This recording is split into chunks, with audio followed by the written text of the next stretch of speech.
So January happened. It sure did. I don't remember In anything from spades. it though, so I guess nothing terribly important happened. I don't want to remember.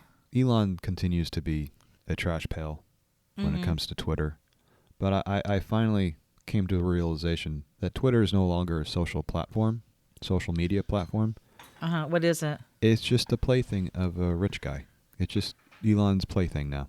It's not a social media platform anymore because it's not acting like a social media platform. It's turning all the stuff off so developers can't use it anymore, and they're changing all the rules without any notice and whatnot. It's not really important to get into, but that was the realization I had. It's not a social media platform anymore. Huh. As soon as I get a few minutes, which is going to be a while from now because I have some projects to finish, but as soon as I get the time, I'm going to switch over to Mastodon. Oh, really? Yeah, I may still have to go on to Twitter to follow some of the news sources I have if they haven't switched over yet, but that's it. I will delete everyone else off of there and just follow the news that I have to follow there and then go to Mastodon for everything else. Yeah, I'm off Twitter. I've been off for a while, and I don't miss it. That's not news. Yeah, that's not news. It is old news, but I don't miss it. I don't miss any of it. I don't know anyone who has left Twitter who says they miss it. Right. Only thing I've heard is, oh my God, 3 weeks after leaving Twitter, I'm like, my life is so much better. I am so much less stressed. I have more time. I'm actually reading books, things like that. Horrible, horrible things like that. People getting back to their lives. Who do they think they are? This is the 21st century. You don't get to have a life. Oh, my You God. have to get squashed by social media sites. That's the whole point of being alive these days. If you're not being part of someone's algorithm or being fed an algorithm, Right. you're just a bad American. It was just like people screaming into the void. I never thought that it was that interesting. For a minute I did. That was years ago. So anyway. Yeah, that's when you had followers. I kind of got into it, and I don't know. I don't miss it. And I have so much else to do. Some of the other things to do that would just be a time suck of. Speaking of other things to do, my son bought me a wildly expensive, well, I don't know if it was wildly expensive, but in my mind, Lego kit for Christmas. Oh, It was okay. a complete surprise out of nowhere. The really shocking thing is it's called the Galaxy Explorer, and my parents bought me the original Galaxy Explorer in like 1984. 40 years ago, I got this exact same present. Oh my God. Except this is the modernized version of it, so it's way Okay. fancier. But it's basically the same goddamn thing, and it's amazing. You probably don't know, but 1980s space Legos are the best Legos of all time. I did not know that. Well, you do now. I've got that on the back burner. Plus, I bought a new 3D printer, Oh, which is freaking amazing. what are you making? Wine glasses, whiskey glasses, stuff like that.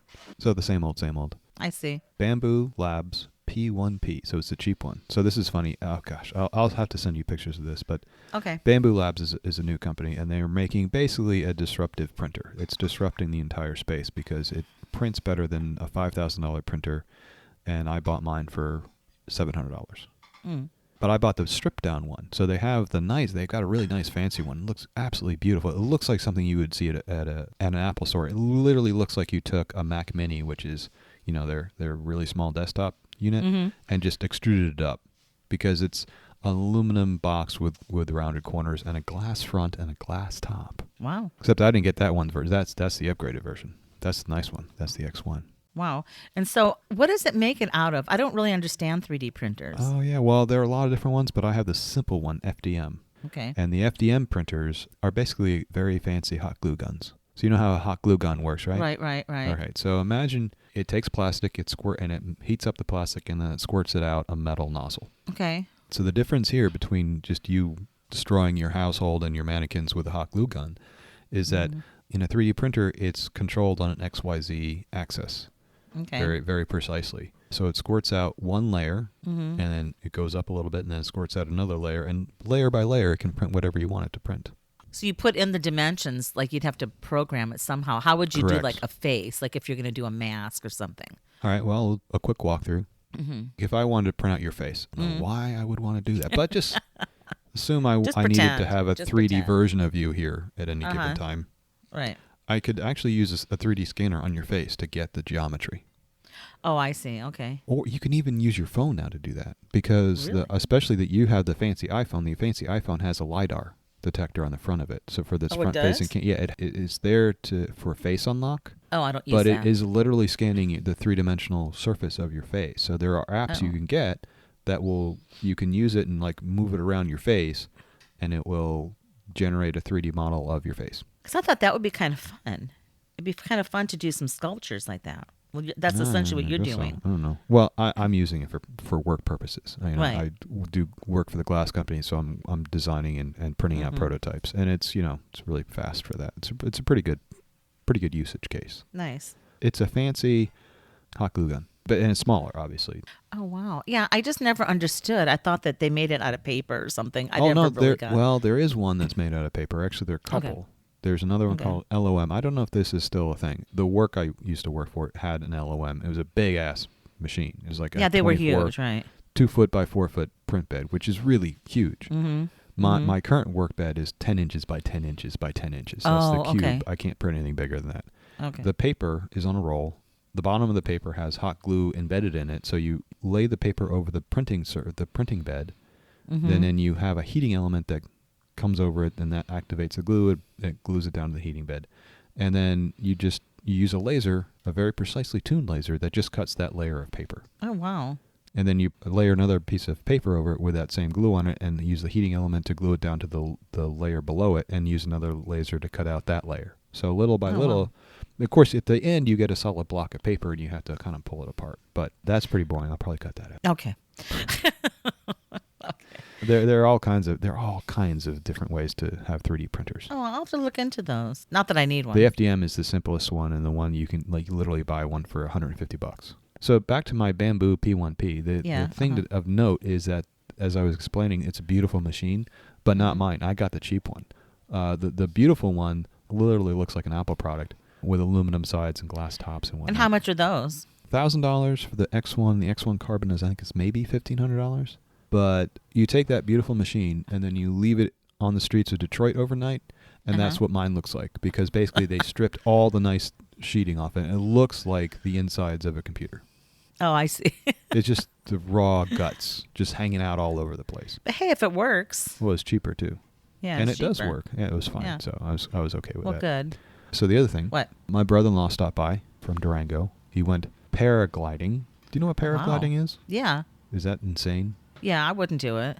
Apparently they're much safer now. But I always thought of paragliding as, so it's paragliding is like a parachute, except it's a wing, and you go sailing through the air with it. But it's not a fixed wing. It's not a rigid wing. It's basically just fabric that you can literally pack into a backpack.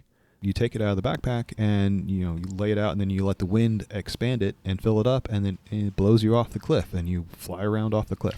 Yeah, that's just not my idea of a good time. So at any moment, the thing could collapse, right? If the wind changes or something, the whole wing could just collapse, and then you're kind of left in the air. No, you're not, because gravity. Right. I would be so scared, James. Everything you're describing is just not my thing. Right, but it does sound amazing. You're just flying through the air.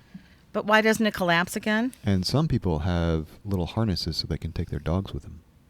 No way. Yes. I would never subject my dog to that. He didn't take his dog, though.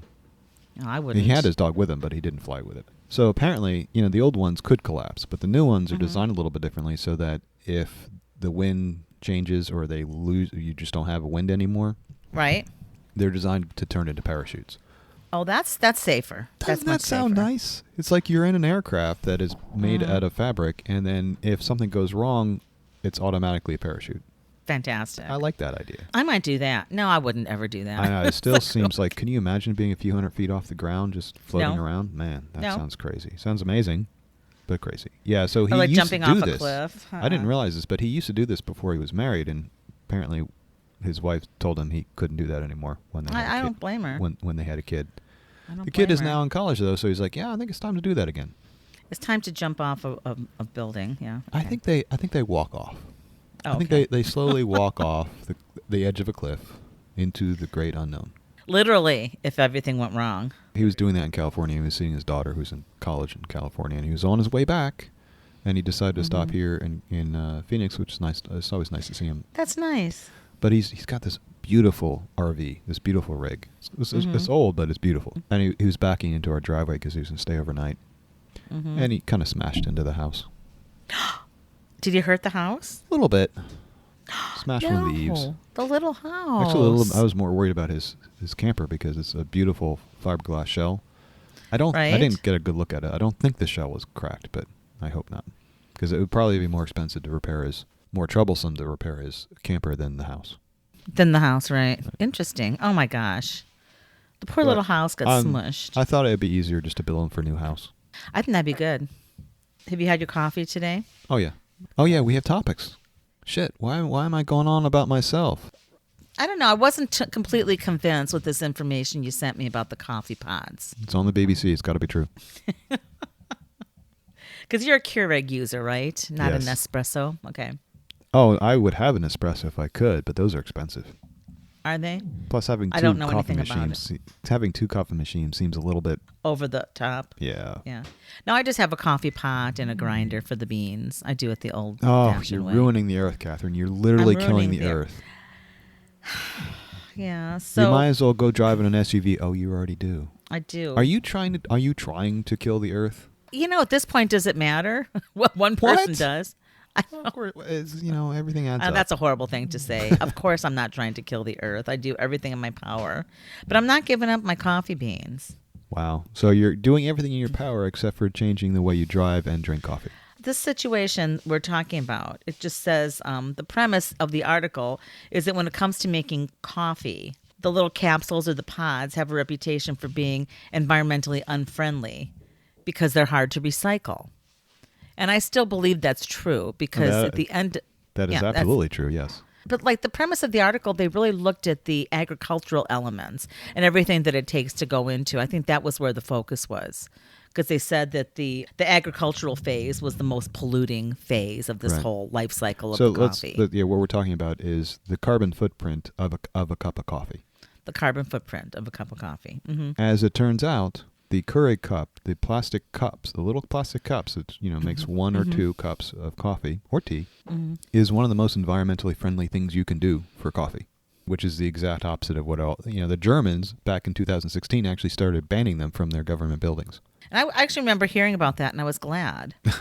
I still don't understand, but the whole premise was really the agricultural phase. Well, and when it wasn't that was part of it. They were looking at the whole life cycle of the coffee cup. What does it take to get from the bean to the end cycle of whatever you're using? Right.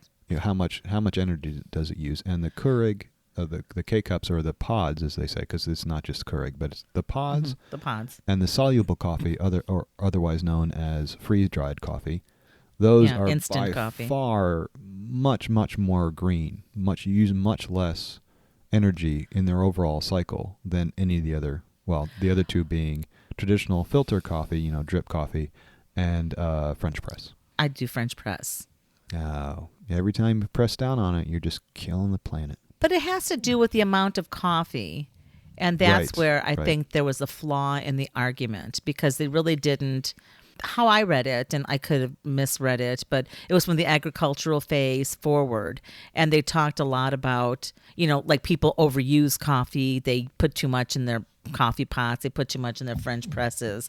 And if you're just dosing out basically in the pods, of course it'll be more efficient because you're captive to that little bit that's in the pod.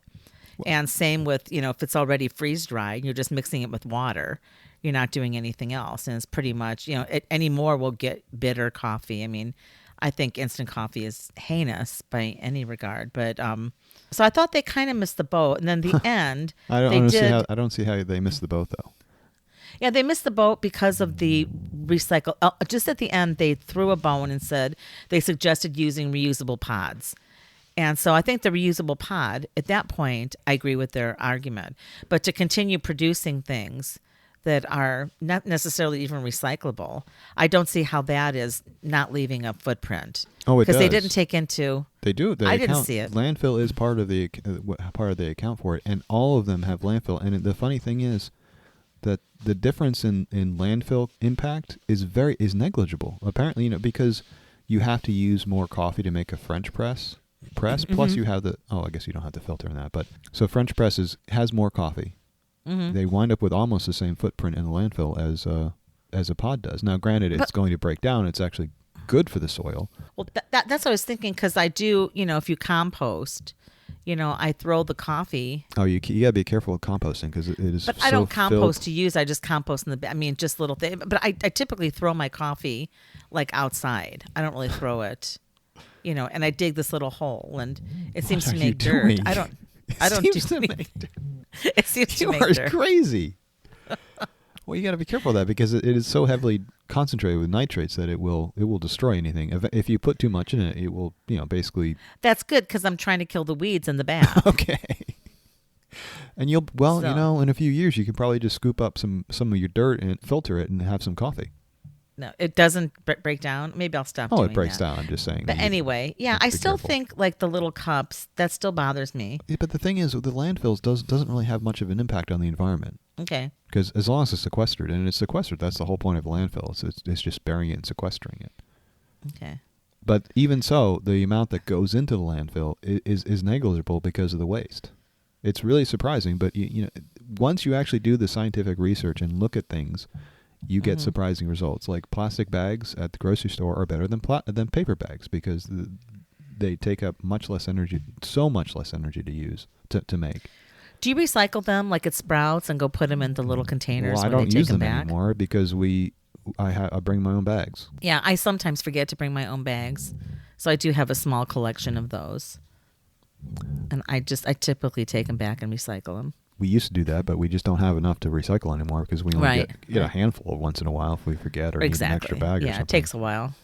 Yeah. But I so- think that the Keurig still, or the pod still looks a little bit gross because you've got this big plastic pod, and they and the manufacturers talk about, oh, they're recyclable now. They're not recyclable. You have to like do surgery on them to make them recyclable because you have to basically use a knife to cut the filter off of the plastic, and then you have the aluminum, and you still have mixed material. So they're really, maybe at some point they'll be recyclable, but they're not now. Why don't you just use a reusable one? Well, then I'd have to get the beans separately. Yeah. And that's a whole nother thing. And the beans, they go bad. They don't go bad, but they go stale pretty quickly. If you have the pods are nice because they keep the beans as fresh as they're going to be, right? I mean, Right. they degrade to a point, but not that much. Right. And the freeze-dried, I've actually had some good freeze-dried coffee. So I've been looking at that because that is a lower usage. That does have less greenhouse gas emissions. It's much more efficient. All right, so the argument here is basically the overall use. How much coffee you use really is the determining factor because That seemed to be the determining factor. growing the coffee and harvesting the coffee is where most of the emissions come from. And so traditional filtered coffee, 25 grams of coffee per cup. Pods, 14 grams. French press, 17 grams, so a little bit more, but, negligible. And then the freeze-dried is 12 grams. So that has the lowest amount of coffee. And that's just the recommended dose. The other thing that was found was that most people use too much grounds when they're doing the French press or the traditional filter. So it's even more than that. Right. I measure mine out. But with the French press, it does look a little pale sometimes, and you just end up throwing Really? some more in. Huh. Yeah. I don't know why. I did French press a little bit, but also had, what's that called? The AeroPress, which is kind of like a French, it's like a more engineered version of a French press.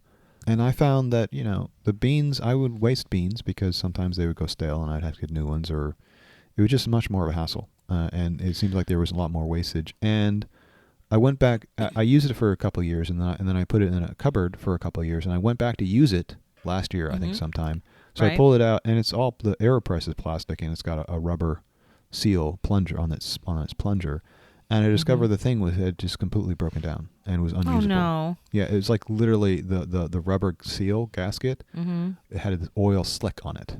Oh, gross. That had come from the breaking down, and I was like, holy cow, this thing is terrible.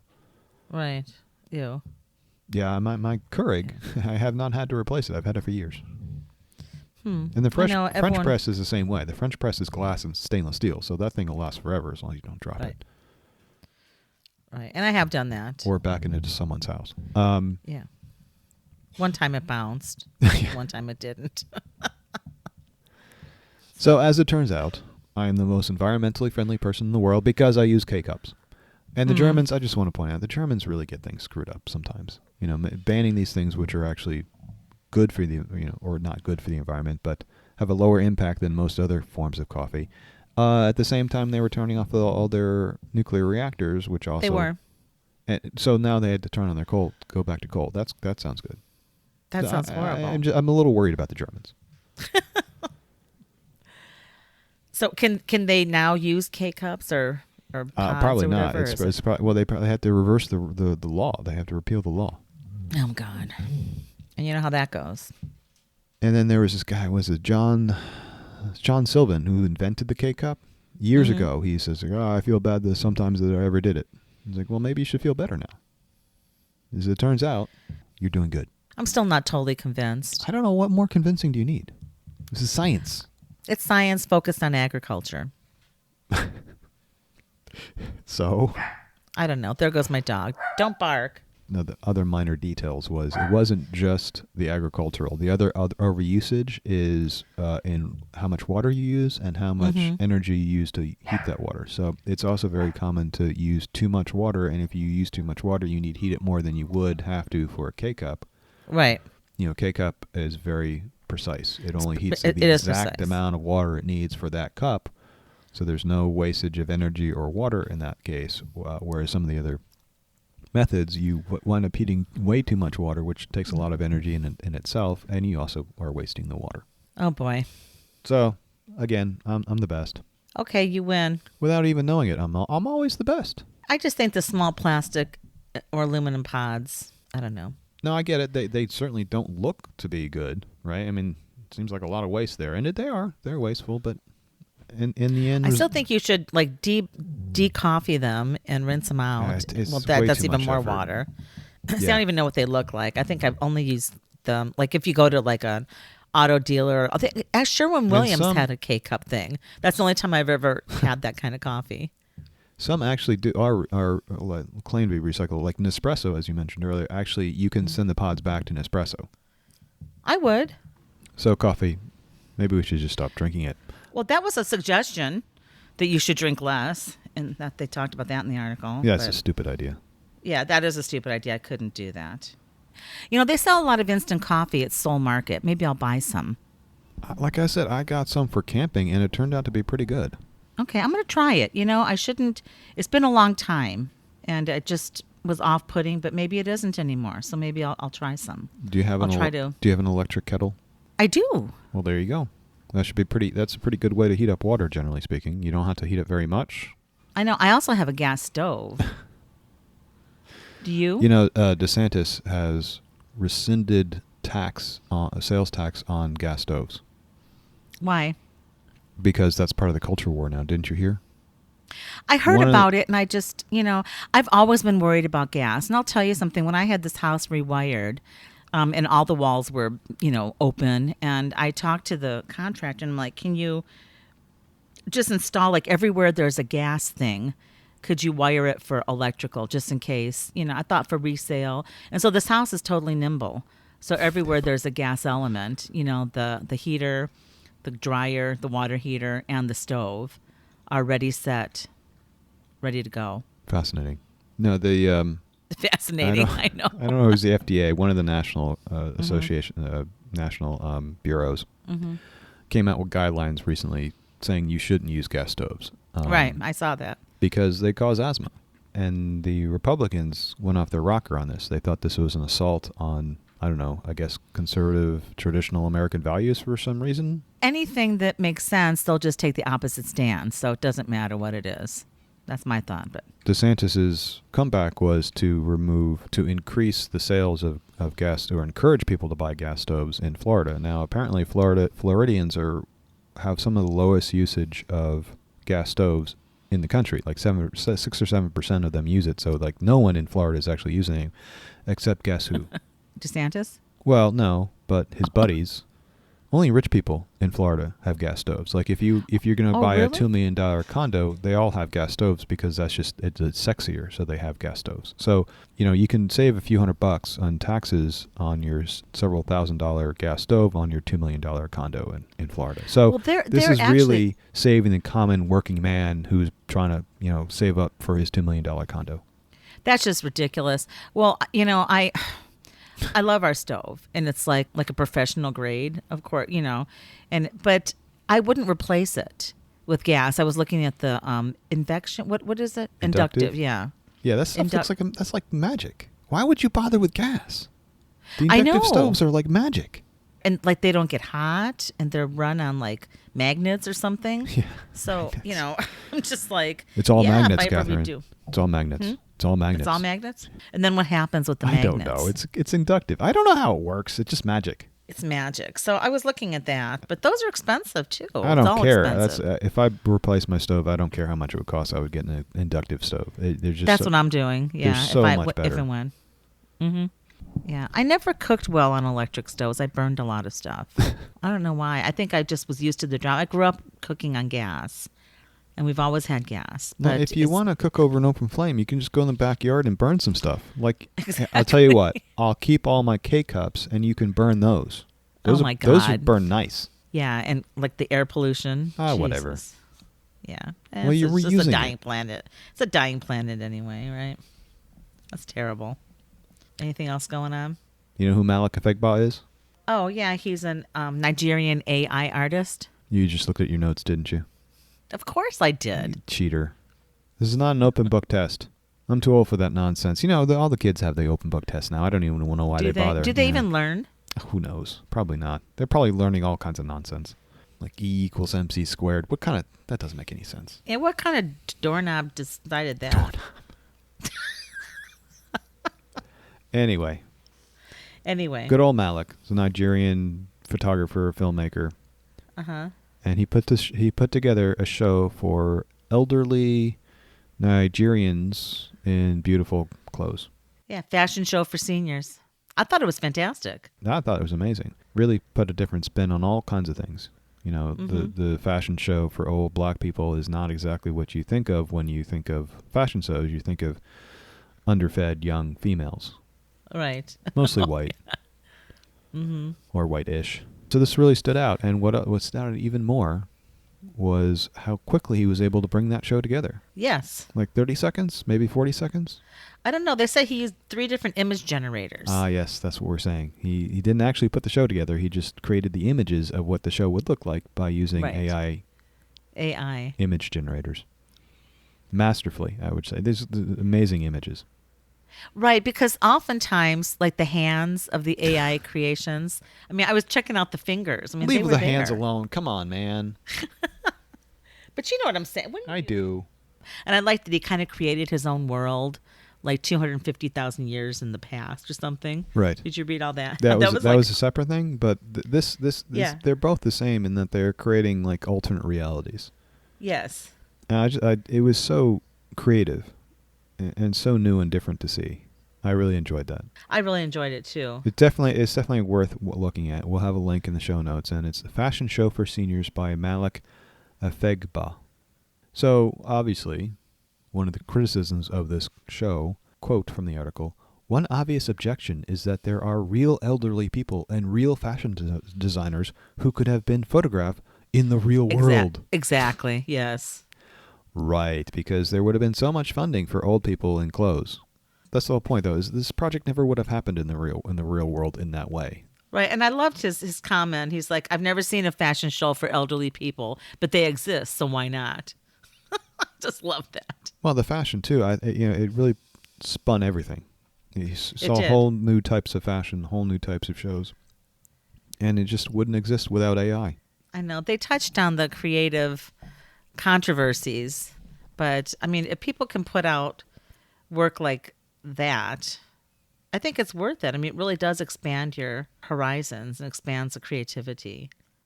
I was critical of it. Critical of AI? Yeah, critical of people losing their jobs. I was watching a YouTube video the other day or something, and this girl was like crying because they could reproduce her art and she doesn't have a job anymore. I don't know. These people were like weeping openly, and I get that and I empathize with that. But if someone can create, but this is what it's for. Well, it's not necessarily what it's for. No one said that there are any rules as to what it's for. No, but this is an example of what can be done with it. This is something example. Not what is. Yeah, that's what I mean. We wouldn't see this vision if if we didn't have AI. We wouldn't see this without AI. Exactly. No, when I say what it's for, it's like in terms of like opening up the horizons and creating a different level of creativity. I just thought it was really well done. Right. It's a creative tool. So, creative tool. That's it. That's it. Okay.